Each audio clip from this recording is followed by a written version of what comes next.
यह कैसा वातावरण था विश्वविद्यालय का, जहाँ दिन में तो सब शांत दिखता था, मगर शाम ढलते ही एक अजीब सी मदहोशी छा जाती थी।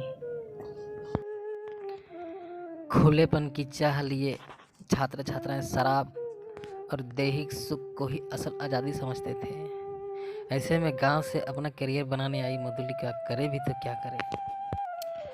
मुझको जैसे ही खबर मिली कि मैं दिल्ली के एक मशहूर विश्वविद्यालय में एमफिल के लिए चयनित हो गई हूँ, तो खुशी के कारण मेरे पांव जमीन पर नहीं पड़ रहे थे। इस विश्वविद्यालय में एमफिल के लिए चयनित होने का मतलब सीधा सा था, करियर की ऊंचाई। एमफिल के बाद पीएचडी और फिर किसी विश्वविद्यालय में प्रोफेसर के पद की नियुक्ति, बड़ी पगार और सम्मान का जीवन। मैं सपनों का महल बनाने लगी थी और बस उससे अब सच के धरातल पर उतरना भर था। मुझ जैसी देहाती लड़की के लिए ये सब बहुत बड़ी उपलब्धि थी।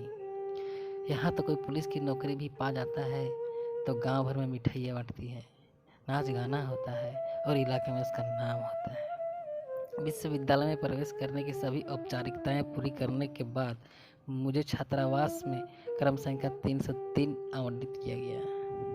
कमरे में सामान लेकर पहुंची तो हक्की बक्की सी रह गई। कमरे की दीवारों पर अश्लील भाषा लिखी हुई थी। टॉयलेट की दीवारों पर भारत के महापुरुषों के बारे में अपशब्द लिखे हुए थे। इसे देखकर ऐसा प्रतीत हुआ कि पिछला बार यहाँ पर कोई निहायत ही बदतमीज लड़की रही होगी, जो मेरी नज़रों में छात्र कहलाने लायक भी नहीं थी। मैंने सफाई कर्मी को बुलाने के बजाय खुद ही एक गीले कपड़े से दीवारों पर लिखी अश्लील भाषा और शब्दों को मिटा दिया। आखिर देश के महापुरुष मेरे भी तो महापुरुष थे। यदि हम उनका आदर नहीं कर सकते तो उनका अपमान करने का भी हमें कोई अधिकार नहीं है। विश्वविद्यालय का माहौल भी कुछ अजीबोगरीब लग रहा था, लेकिन यह सोचकर कि जल्दी ही मैं खुद को इस माहौल में ढाल लूँगी, मैंने एक लंबी और गहरी सांस ली। पर मुझे जल्दी ही यह सब एहसास हो गया कि इस विश्वविद्यालय के माहौल को मैं जितना असामान्य समझ रही थी, यह उससे भी अधिक असामान्य था।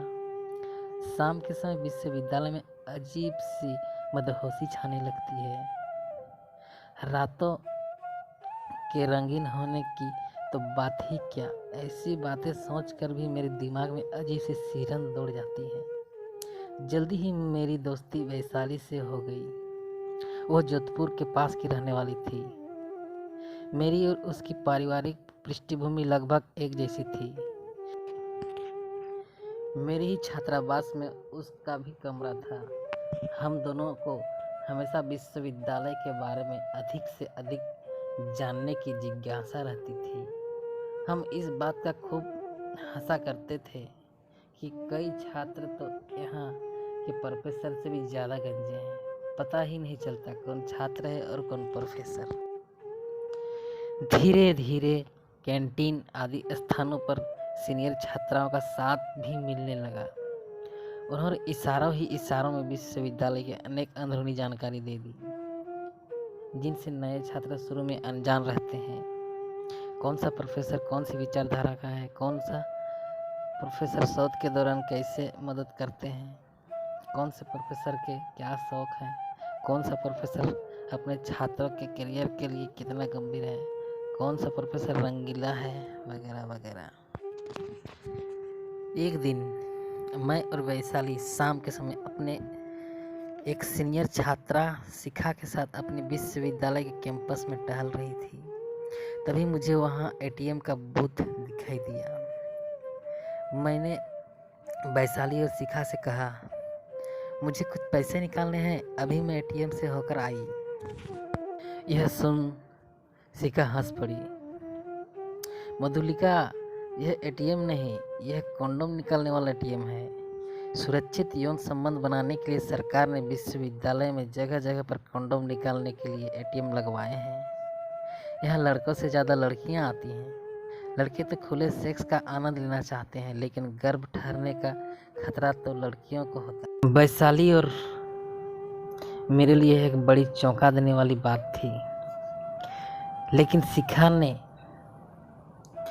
सिखा के अपने तर्क थे और वह इसकी आवश्यकता पर बल दे रही थी और हमें एहसास दिला रही थी कि हम दकियानूसी हैं। शिखा ने बताया, मधुलिका, यह विश्वविद्यालय है जहाँ लड़कियों को वास्तव में लड़कों की बराबरी करने का एहसास होता है। इसीलिए यहाँ रात के समय एक दूसरे के छात्रावासों में जाने के लिए लड़के लड़कियों को कोई मनाही नहीं है। वास्तव में आज़ादी तो यही है। तू भी ऐसी आज़ादी का आनंद लूटना चाहती है तो स्वागत है। धत, हम यहाँ पढ़ने के लिए आई है, ऐसी आज़ादी के मज़े लूटने नहीं। तो मधुलिका, जो ऐसा कर रहे हैं क्या वे नहीं पढ़ रहे हैं? यहाँ विद्वानों की कतार लगी रहती है। अंतर्राष्ट्रीय शैक्षिक सम्मेलन के लिए यह विश्वविद्यालय सर्वोत्तम है।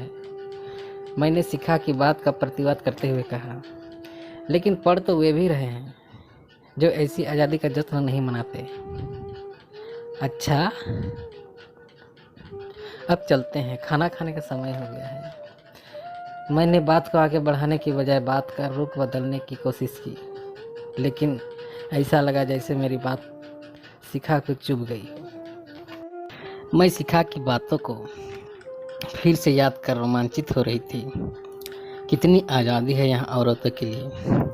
मेरी बाली उम्र मुझे धिक्कार रही थी कि आज़ादी की इस लहर का हिस्सा मैं क्यों नहीं बन रही हूँ, लेकिन मेरे अंदर कुछ था जो मुझे ऐसा करने से रोक रहा था। देहातीपन, शर्म और हया, या फिर छुट्टी में पिलाई गई नैतिकता।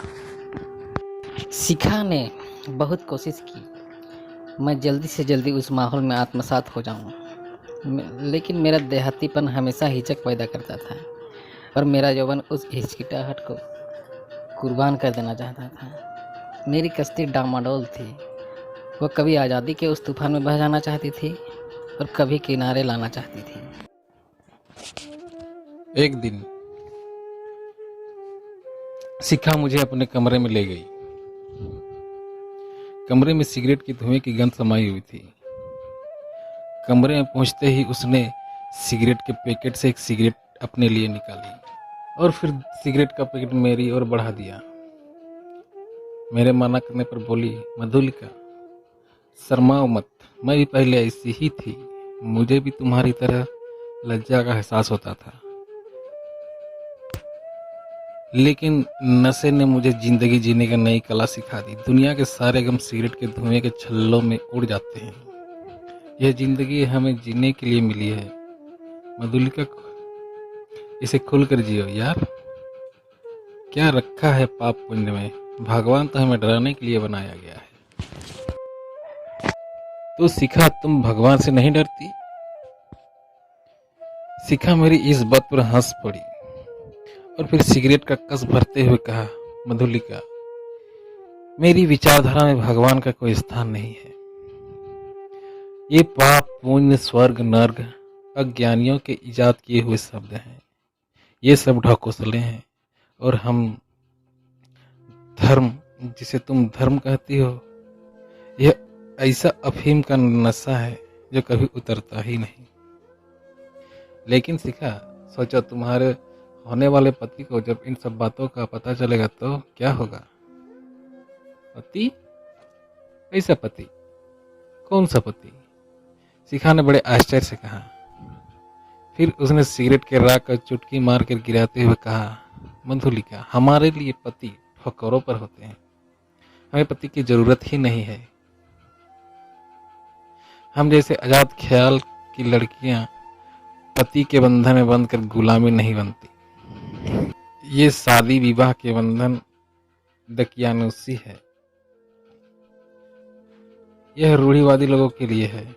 गृहस्थी, परिवार, बच्चे, पति, सास ससुर की सेवा, छी, ये सब कोई काम है? तो शिखा, फिर तुम्हारे नजर में काम क्या है?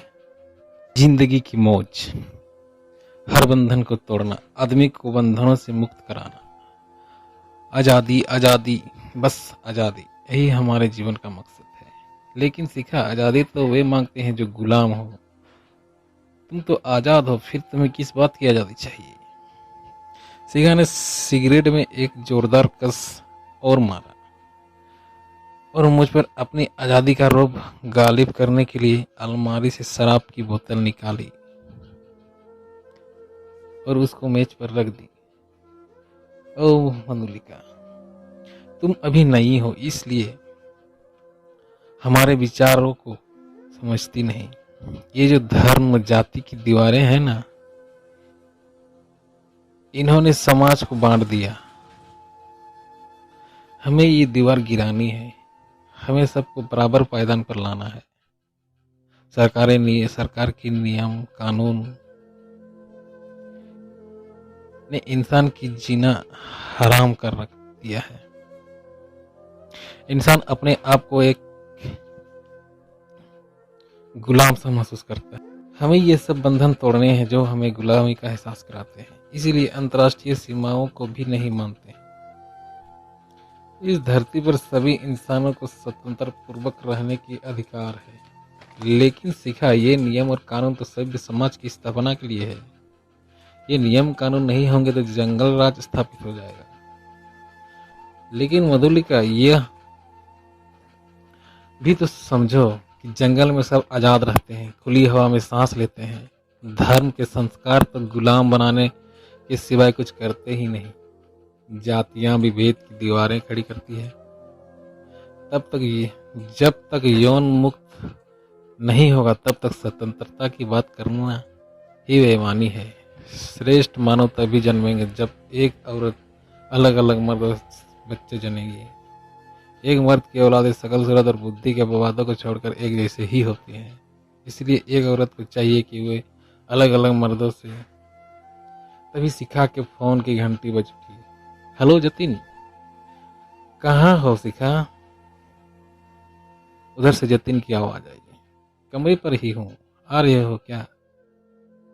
आ नहीं रहा, आ चुका हूँ। अच्छा, तो 1 मिनट रुको। यह कहकर शिखा ने फोन काट दी। उसकी आंखों में इशारा था कि मैं वहां से दफा हो जाऊं। शिखा के कुछ कहने से पहले ही मैं उठकर कमरे से बाहर आ गई। बाहर जतिन खड़ा था। जतिन ने कमरे में दाखिल होते हुए पूछा, शिखा कौन थी यह? शिखा ने हंसते हुए कहा, गुलाम।